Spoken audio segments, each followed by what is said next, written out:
Welcome back to Making Video Your Business. Thank you so much for joining us. Today, I am joined by my friend and incredible CEO of Yopa, Verona Frankish. Good to be here. Thanks, Thank Verona. So, Verona, cheers for joining us. I appreciate that you're very, very busy. How did you come to be the CEO of Yopa? What's your journey been like? Well, it's quite a journey. So I'll try and make it as short as I possibly can. So I started my career in retail. I spent the first 15 years of my career in retail, 10 of them at Marks and Spencer when I went through the management training program there, which was a brilliant foundation and grounding a fantastic in leadership. business to be part of. Amazing business. And it's like a child in terms of my pride for that brand. I'm such a brand advocate, and it's having a resurgence in the last couple of years. It's coming back to its former glory, and I couldn't be happier. It's a brilliant brand, brilliant business, and I'm very, very happy to have spent a big chunk of my career there. What did you do for them? I started as the food manager in Marble Arch, the flagship store. Spent 3 years at Marble Arch, which was incredible. I then went to be the deputy manager of the number 2 store in Kingston. Then I went into head office because that's where the decisions are made, and I wanted to be part of that. I worked in internal audit doing business processing reviews, so reviewing the business, which was fascinating. I then I worked out in Brooks Brothers in New York for a little bit. I then also worked in women's wear group. So the women's wear group, I was part of the team that helped turn around women's wear. And then my final role was divisional sales director for the north of England, Scotland and Ireland. So after Marks and Spencer's, is that where we find you now? No, I went to work for a footwear brand that no longer exists, Barrett's, because I wanted to have children, and my job didn't allow me to. I left home Monday morning and came home Friday night. That was not sustainable to have a family. And my boss, ex-boss at M&S, had moved to Barrett's, which was based in Leeds, quite near where I lived. And he created a job for me as head of retail to entice me to go and work at Barrett's. Nice. Which was brilliant, perfect location. I wasn't in love with the brand. I didn't think I was in love with the product, but I thought, that's fine. You know, the job's perfect, the boss is perfect, location's great. I'll deal with the product. I couldn't. Right. I realized as I was effectively advocating for a brand and a product that I didn't believe in, it didn't align with my values. And so that alongside the culture of the business was archaic. And I decided that it was not for me. So after 9 months, we actually both left at the same time, my boss and I. So I realized then that I could only work in an organization where I believed in what I was selling to customers. As I was exiting, I discovered I was pregnant with my first child. So that's now 20 years ago. She's coming up to 20. And we decided, my husband and I at the time decided to set up our own business, take a bit more control of our future. We set up a financial services business. And which then got me into the next 15 years of my career, which was in mortgages and protection. So that business we set up, ran it for a few years, sold it to a bigger business, Mortgage Talk.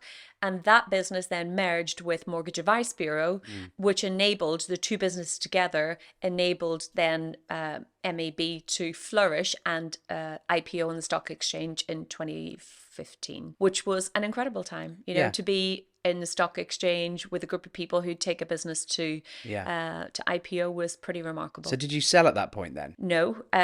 So we got investment in the business, and that enabled the business then to really grow to the next level.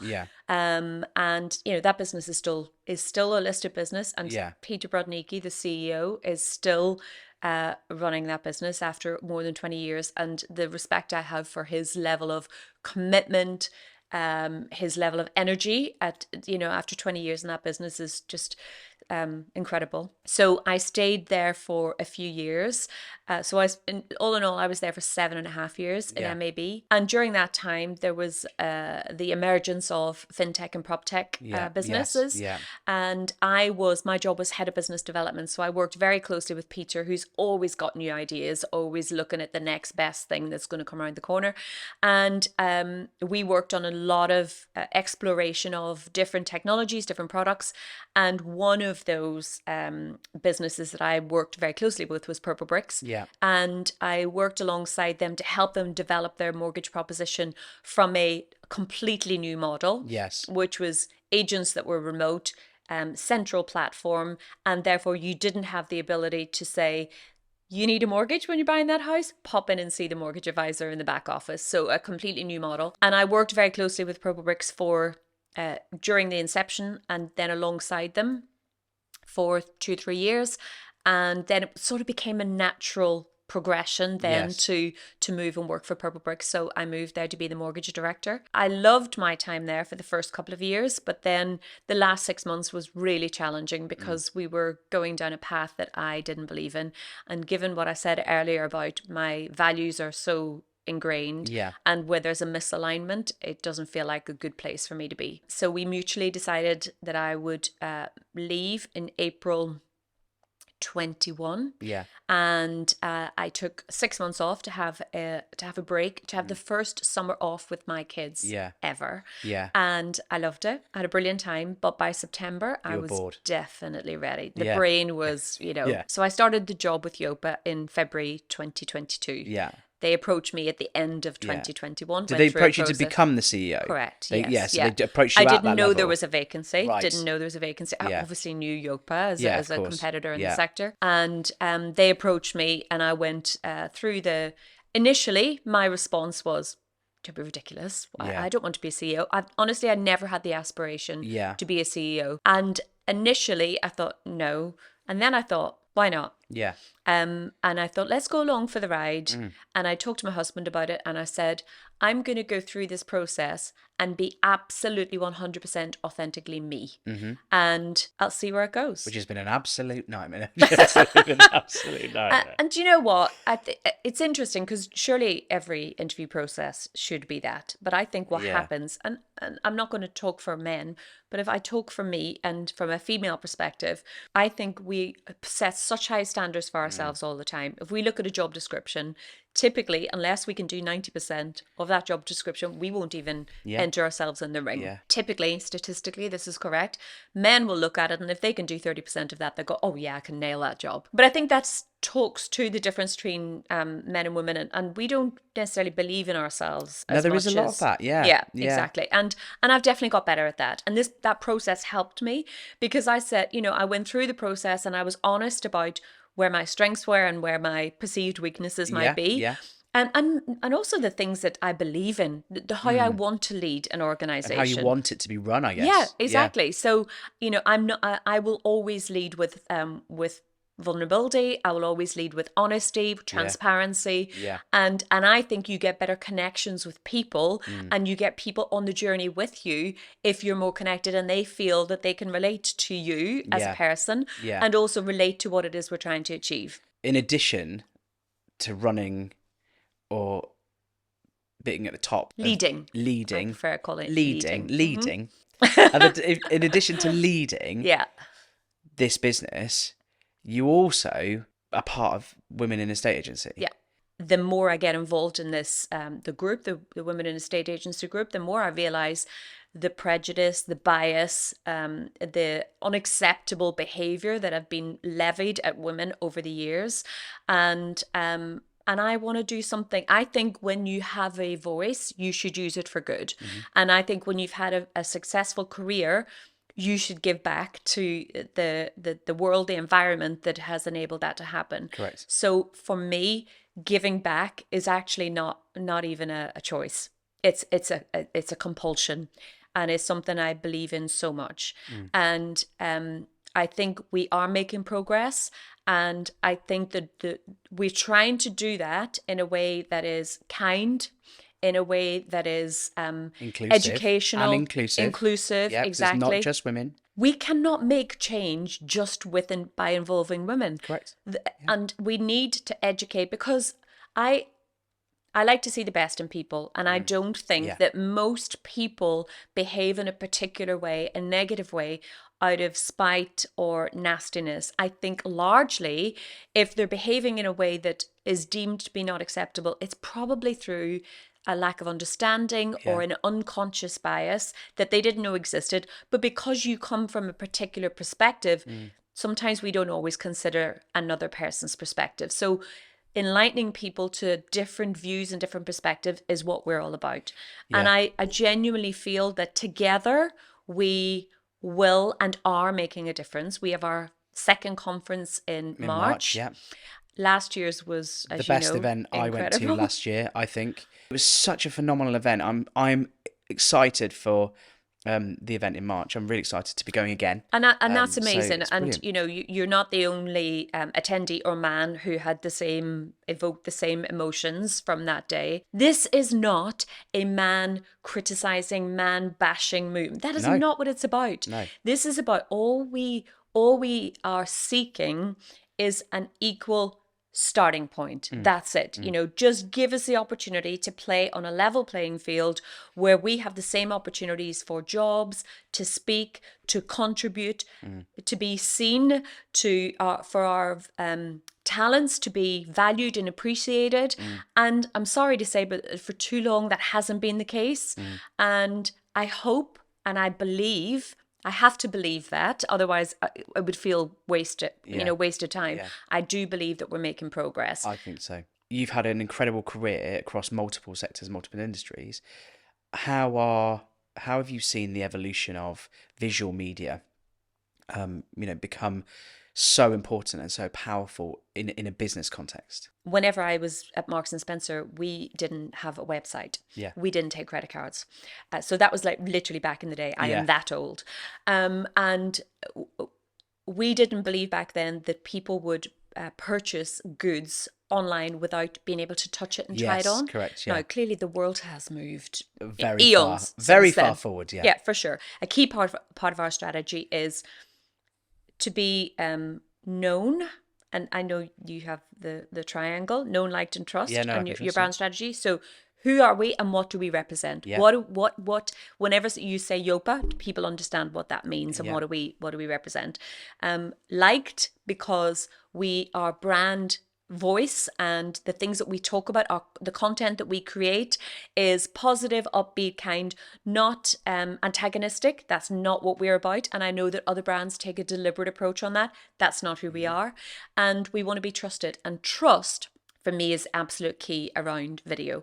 We don't have branches. So if you are walking in Grantham High Street, you're not going to get the trust that there's a Yopa branch in the High Street that I can come and see people on a regular basis. Or if there's a problem, I can come and talk to someone. So we have to create that trust in other ways. So we're actively working with our agents. We are creating a lot of content centrally that will support for them to post on their socials. But there is a huge amount of training that we have done and are continue to do, and also guidance and support on them creating their personal brand through video on a local level on their socials, being involved in their the groups in their town or the areas in they trade, but also making it personal, connecting with local businesses, understand what's going on in their town, what are the challenges in their local villages, and really connecting with the local communities in a way that the written word or even photographs don't. Video allows you to understand who that person is and understand some of their values through how they speak and what they talk about and what they're interested in. I guess if you then add to that what they use to showcase the properties, the marketing strategies that they use, we, as you know, we use video photography and Matterport for 360. And all of those things help us build that trust with our customers, because it's a really interesting dynamic with video, because the Insta world, you can create sort of the perfectionism that people are expecting. Yeah. We encourage more authenticity. Yes. And we genuinely do. I would rather see a video where someone is walking the dog in the morning and talking about their day ahead and talking about some of the challenges in the local area than a beautifully set up background where they're, being really, really super slick. Because going back to my point about my own style of leadership, we're only human. And I think humans connect more with humans that are authentic and real and honest. Yeah. So it's getting the balance between the national brand identity Yeah. and the local individual, that if you're going to choose to sell your house through Yopa, then you want to do business with that person. So where do you think that leaves some of this AI technology then? So obviously this is huge. It's going to get even more prevalent. I have mixed views, as I'm sure a lot of people do. Where do you see the usage of that in your business? And I guess what's your take, I guess? I agree. I feel excited and scared in equal measure about the opportunity for AI. Yeah. And I've listened to a number of podcasts by Mo Gaudat, who used to be the chief business officer at Google X, and who is effectively created to some extent AI in its current format. And I think what I've learned from his education is that our job as humans in an AI world is to train the AI like we raise a child. Yeah, so hopefully it doesn't With kill us. kindness, exactly. So it With doesn't kill kindness, us with all. positivity. And I do worry about the potential for that to go amok, really to run amok, and it to go down a rabbit hole of negativity that concerns me. So in terms of how we're going to use it in our business, we are using some small tests at the minute in our contact center, where we're for things like speech analytics and next best action. And we're also using it in our valuation tools. So we are testing it in a number of different ways to help determine for us what is the right application. If I'm being totally honest with you, I don't have the appetite today to be the first mover on AI. No. I think sometimes people get a little bit excited and they want to be out there with the first of this and first of that. Yeah. I You don't feel you want to see how it goes. absolutely. Yeah. I don't feel the need Yeah. to be, to take that mantle. I want to see what other people are using it for. And do you know what? I'm happy to take recommendations and guidance from other people and see what works, and then we'll apply it in the best way that suits our business and our customers. Our customers are also asking loads of questions about it. They're nervous about it. So I think it's a risky strategy to go all in with it unless you genuinely Really know. understand it. And I would be the first to say that my team and I don't have the appetite to go first on this right now. So I ask all of our guests to give me a top 3 tips to getting started with video. You make video yourself. You've been on camera. You're reasonably comfortable these days of being in front of a lens. Yes. What would your advice be to anyone in any sector or in any business professional who's wanting to start thinking more seriously about their visuals? What would your top tips be? The first one I would say is 80% is better than perfect, too late. So I speak to so many people who are nervous about it and think it has to be perfect. If I'm going to start this, it has to be perfect. And I think we miss the boat and we miss the opportunity of doing something that's immediate. And it's right now, but it's 80% as good as you want it to be. So that'd be my first thing. The second thing is the C word, consistency. I mean, we have got to, whenever you are engaging in any way, in any platform, to connect with your audience in a way that feels authentic and feels that they can trust you, then you have to do it regularly. You have to be consistent.